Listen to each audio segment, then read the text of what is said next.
Welcome back to the Reading and Writing Podcast. My guest today is Linda Ballou, author of the novel Embrace of the Wild. Linda, welcome to the podcast. Thanks, Jeff. I'm excited to be here. Sure. Well, if someone hasn't yet heard about your novel Embrace of the Wild, how would you describe the novel? Well, it's inspired by the indomitable spirit of Isabella Lucy Bird. It's historical fiction. She was a Victorian age woman, 1834 to 1901.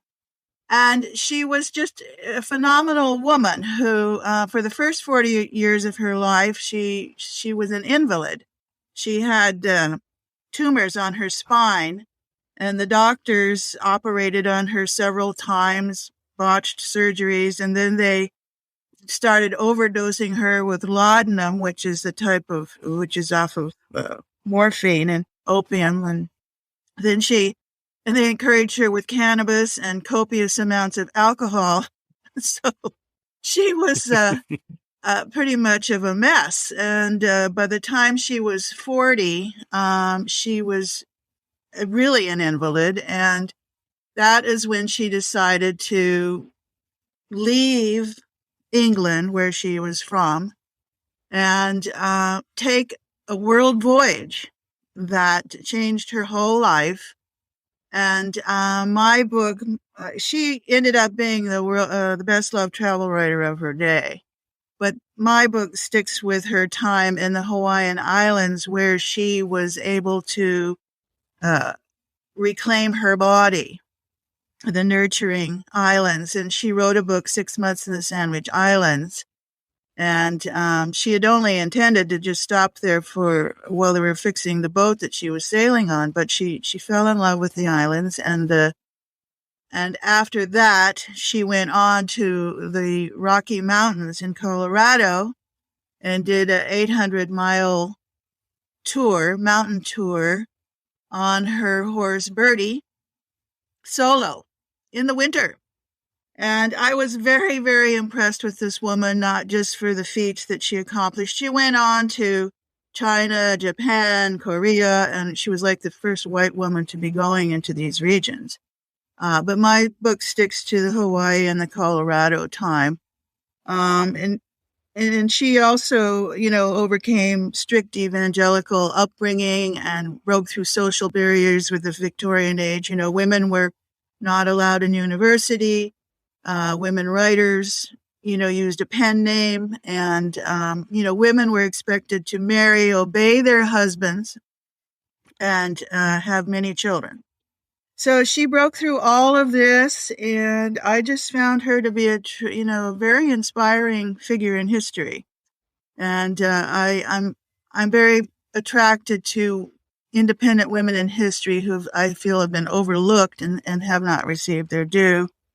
So I wrote her story in first person. I got to be Isabella during the year of the pandemic. I was Isabella Bird, and I got to spend my time in Hawaii and in the Rocky Mountains writing this story. That's great. Well, how did you first hear about Isabella Bird? Well, my first novel, it was a historical fiction novel set in pre-contact Hawaii. And as part of my research, I stumbled on her book. And her writing is just incredible. It's a little bit too flowery for modern readers, which is, my version of her story is written in a way that I think will engage modern readers. But I loved her descriptive powers. And I used a lot of her imagery in my book, my first novel, which is Wainani, A Voice from Old Hawaii. And then I went on, in life. And at that point, I wasn't a travel writer. But in my 40s, I had an injury that turned me around. So I became a travel writer at that time. And my first trip was into Colorado, Telluride, Colorado. And I met her again. She had written a book, A Lady's Life in the Rockies, which is very famous there. Not real well known, universally, but certainly in Colorado, they know who Isabella Bird is. They consider her to be the mother of the Rocky Mountain National Park. So there she was again inspiring me once more. I'm using her vivid imagery, to help me write my descriptions of Colorado. And then the pandemic happened, and it clipped my travel wings. I couldn't go anywhere, and I went, this is my time. I'm going to take this time, and I'm going to write her story, something that her story's been in me for well over a decade, and I've long admired this woman. And so I went, okay, I'm going to write it, and it's going to be called Embrace of the Wild. And so what research did you do about Isabella as you were working on the book? Well, I had gone to many of the places in Hawaii. I'd gone to all of the places that she writes about. She toured all over on horseback. She went into Waipio Valley, which is the Valley of the Kings. I spent 3 nights in there researching for Wainani and just for fun. I mean, I had a beautiful obsession. The research was just, a lot of fun for me. And I toured all the islands and wrote about them. And also, I read books about her. One man did a then and now. He lives in Colorado, and he traced her steps, her mountain tour, and he wrote about that. And then I read a book about her early years. And they've been this year. I mean, she's like a woman whose time has come. I mean, there have been several books published just this year about her, but they're documentaries. They're not fiction. My book stands out in that it is fiction. And I interject the emotions that I think she would have felt. Her writings are very descriptive, but she doesn't talk much about how she felt. And so I put, the dots and the line between the dots and interjected emotions into her story. But the other books that I've read several, and she's written like 38 books herself, and I've not read all of her books, but there have been, many nonfiction books about Isabella. So what was your writing journey that led you to writing and publishing your first novel? Well, I've always been writing. I'm from Haines, Alaska, which is a tiny little town of 2,000 people. And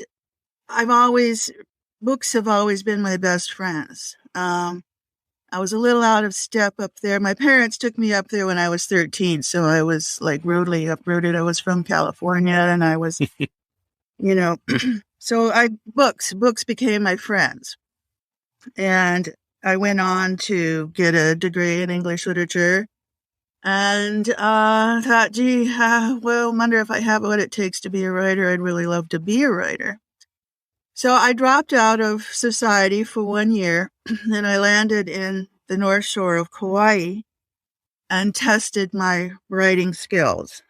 And I wrote what was arguably the worst screenplay in the history of God, but I really enjoyed the writing life. And I determined that, yes, I would do it. I would become a writer. Hey, this is Jeff, the host of the Reading and Writing podcast. Thanks again for listening to the podcast. I have a company that I want to tell you about that I think you will definitely be interested in as a podcast listener. Family Sounds. Have you ever gone to a family reunion and traded stories and laughed with your relatives, and later you thought, gosh, I wish there was some way that we had a way to preserve those stories and preserve those memories when we're not face-to-face? Well, now you do with Family Sounds. Family Sounds can create an hour-long podcast that's just for you, that's just for your family, that tells the stories of your family and your relatives. And Family Sounds team, they're pros. They've done this before. They have lots of experience crafting stories for public broadcasting through radio and podcasts. They will use your family's voices as well as a professional narrator to tie the story together. Again, the name of the company is Family Sounds, and you can find them at family-sounds.com books. Again, that is family-sounds.com/books. Family Sounds, your memories, your family in a podcast today. So check them out. family-sounds.com/books. Thanks for listening. Moms are amazing at tracking down hard-to-find items. Library books, socks, you name it. But sometimes help is welcomed. Care.com makes it easy to find babysitters near you. Sitters with the experience and skills your family needs, like after-school pickup and homework help. You just post a job for qualified sitters to apply. And since all Care.com caregivers are background checked, you can feel confident about interviewing and hiring. To get the child care help you need, sign up now at Care.com. That's great. Well, what was the writing process when you were working on Embrace of the Wild? You said that it's written in first person. Did you outline the novel before you sat down to write, or was it? Actually, I don't outline. My story is very character driven. What I do is I do a lot of research, because it's historical fiction. There's quite a bit of research to be done, a lot of books written about it and so on. But I also do character descriptions, physical, emotional, their settings, what was going on in the time that they lived. And I try to become that person. I wrote Wainani in first person too. And it just is the way that I can get into their skin, to become them, to be them.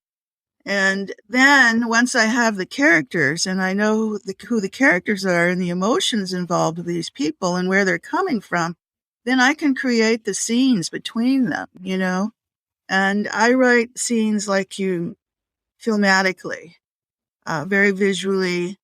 I use a lot of dialogue because I think that really brings the people to life. I feel my job is to breathe life into these characters. And so the scenes have a dramatic arc.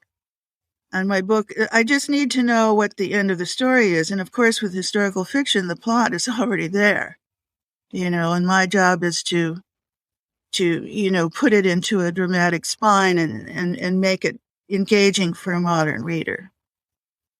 Well, what writing advice would you offer for those who are working on their own stories or novels? Don't give up. Number one, and write, surgeons cut, writers write, you must practice your craft, and it is a craft. So journaling for early beginnings, really helps because you can see yourself in your journals and you can find the themes that are important to you. I think it's important to write something that's important to you, something that you care about, because it's work. And I think you need to have the stimulus that what you're doing is worthwhile, whether you get paid for it or not. And I think you need to put money out of your mind when you're writing and be focused on your craft and delivering the best product that you can, at the end of the day. Well, what novels or nonfiction books have you read recently that you enjoyed? Well, I really enjoyed West with Giraffes. That was Linda Rutledge told the story. It's historical fiction. I like historical fiction because you learn as you enjoy. And it's about taking these giraffes across country from the East Coast to the West. And in the process, you learn a lot about our country, a lot of the history of our country. And it was very fun, well-written, and informative. I love Paul Theroux, not his novels, but his travel writing. Happy Isles in Oceania was one of my favorites. And, Fresh Air Fiend was another one that I loved of his. And Jack London is really inspirational to me. Valley of the Moon was really one of his most beautiful novels, and I really enjoyed that. But his travel writing was quite inspiring. I am from Alaska, and they did film White Fang in my little town, but I didn't read Jack London until I was an adult. And Burl Markham wrote a book called West into the Night, which is a memoir. but Paula McLean took her memoir and wrote a book called Circling the Sun. And she did it in first person, and I used her approach as a model for Embrace of the Wild. She dared to write Burl's story in first person, and she did a beautiful job. That's great. Well, where can people find you online if they'd like to learn more about you and your novels? Well, LindaBallouAuthor.com. If you come to my site, you'll learn a lot more about my books. And if you purchase on my site, I pay for shipping. You can, of course, find me online at, Amazon and, online distribution sites. Come to my site. And I love people to talk to me. You can email me or talk to me off of my site. Great. Well, again, we've been speaking with Linda Ballou, author of the novel Embrace of the Wild. The novel is available now, so go buy a copy. And Linda, thanks for doing this interview. Oh, thank you, Jeff. It was great fun. That's great. Now, stay tuned as Linda Ballou reads from her novel, Embrace of the Wild. The day broke clear. Halimanu assigned his pretty daughter Leilani, a lithe teen, to be our guide. Kehlani removed her boots to make fording the river easier and advised me to follow suit. Now I was in my stocking feet, riding astride a Mexican saddle, eager to swim in this river with my steadfast mare. Indeed, there were many river crossings with water to my waist. We rode without incident up the valley to a meadow sliced by a fast-running stream. Leilani held up her hand and instructed us to tether our horses. "This is as far as we go," she said. "But we're not nearly to the base of the falls," I protested. "It is a rough hike with swift water crossings. You will have to swim." Not to be detoured, I tied my horse to the nearest sturdy tree and plunged into the river in full dress to show Leilani I was not afraid to swim. She sighed heavily at my display. "Stones are loose from rains. I will go no further," she said. Kehlani and I would continue without her. The tramp was a hard one, with crossings through a strong current that nearly pulled me off my feet. Scrambling over mossy rocks and clinging to thorny vines, I was bruised and bleeding by the time we reached the waterfall. Cool spray filled the air with mist where the torrent, falling from the precipice above, landed in the fern-laden grotto. I craned my head to see a rainbow arcing in the sunlight at the top of the cascade, marking the end of a glorious adventure. On the slog back, we heard a rumbling sound. Boulders tumbled from a great height, taking out a nearby ohia tree in its path. It was a somber reminder that nature here is as treacherous as it is magnificent. Leilani had waited for us, and now led us on a wild ride back through coffee and kalo fields. I was one with my sturdy mare, riding barefoot with my hair loose and whipping in the wind. My cheeks stung and felt flushed, and my blood was up. I was loving every second of being alive. I was part of the cavalcade I yearned to join. There would be nothing or no one that would ever stop me from knowing this raw freedom again.